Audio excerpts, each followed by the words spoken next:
guys, marinated na po yung aming ulam ngayon. Ayan, pork chop at saka chicken. Pork chop at saka chicken. Ayan, hindi ko po binibiglang pagbili ito dahil mahal po guys. Hindi ko po kaya yung price.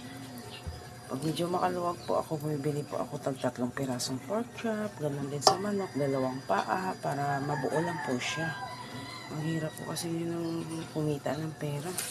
Paminsan-minsan gusto ko rin masarap ng ulam ng mga bata. Ayan po siya guys. Prituhin ko na po yan siya guys. Ito guys, para na siyang inihaw. Ang sarap niya. Ayan. Ang sarap po yun guys. Wala po siyang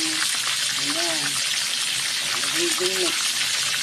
Yan po ay binabad lamang sa toyo at saka kalamansi. Simplado na po siya. Okay. Yan na po guys. Naprito na po siya.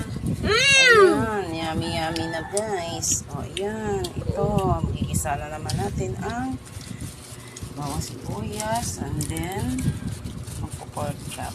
Gawin natin fork stick. Ayan na po siya guys. Ayan na po. Pork stick.